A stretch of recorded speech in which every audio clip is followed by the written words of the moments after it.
Hi everyone, I'm Elena and I'm doing my presentation on thermopoliums, which were basically the fast food of ancient Rome.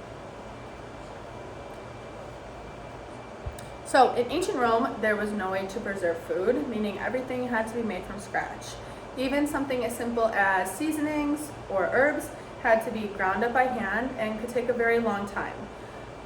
Many people had slaves to carry out their kitchen duties because slave labor was relatively cheap at the time. But for those that could not afford it, what could they do? Could they go out to eat? Well, yes. That is where a thermopolium comes into play. A thermopolium is an ancient Roman fast food establishment or a snack bar. Researchers have found evidence of thermopoliums around the year 79 AD. The word thermopolium comes from the Greek word thermos, meaning hot, and poleo, meaning to sell. These were common in ancient Roman cities and towns, and they served as a place for people to meet from various walks of life and just grab some food. The counters were designed in an L shape or a U shape, and they were about 6 to 8 feet long and could accommodate for about 7 to 8 people. In this picture, it might be kind of hard to see, but there's these little circular inserts, and that was for something called dolia. A dolia was an earthenware vase or a vessel, and it would sit in the counter, and it was insulated almost by the stone around it, and that was to help keep any type of food warm that was in that dolia. Aside from thermopoliums, dolias were also used in ancient Rome for any type of storage or transportation of goods. So who actually frequented these establishments?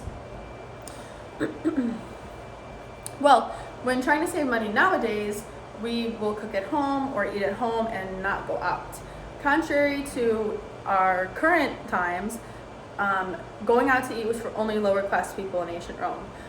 Upper class people strictly ate at home because they could afford kitchen help, and food establishments at the time were unsanitary and the food quality could be questionable.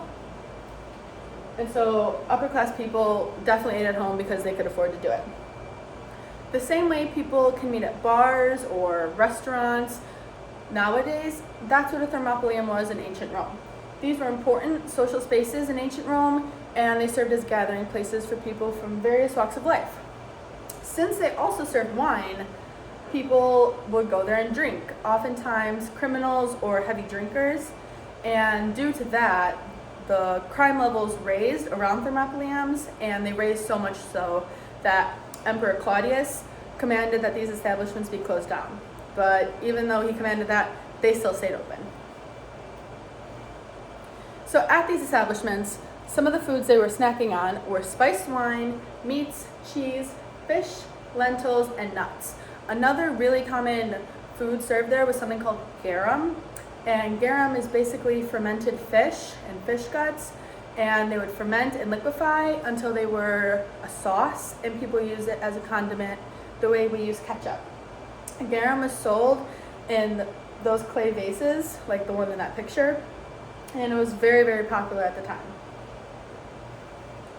Other than the food served at thermopoliums, there was a wide range of foods that ancient Romans also indulged in. And despite not having many resources, they still had a pretty well-balanced food pyramid. Cereals, wine, olive oil, meat, fish, vegetables, and fruits were very common for them to eat. And their version of cereal was more like a breakfast porridge or like oatmeal. So what happened to thermopoliums? Well, in 79 AD, when Mount Vesuvius erupted, it covered the entire city in ash, including all 150 thermopolium establishments. So in this picture, you can actually see Mount Vesuvius. It is right there, and that is what erupted and covered the whole city in ash.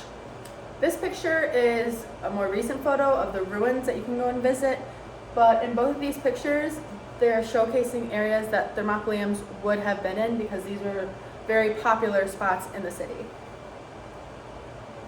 So why is this important? Why should you care? Well, the existence and the popularity of thermopoliums reflect the social structure and the daily habits of ancient Romans. It gives us a bit of an insight into what they were doing.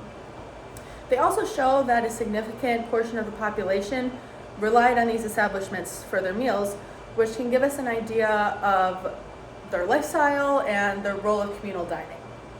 Also, the divide between social classes is pretty evident when you analyze who was frequenting them, because as I mentioned before, upper class people ate at home and lower class people went out to eat.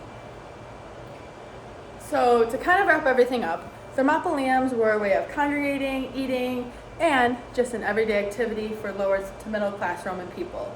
This also shows us that even though it was all these years ago, socializing still held importance the way that it does today. Thank you.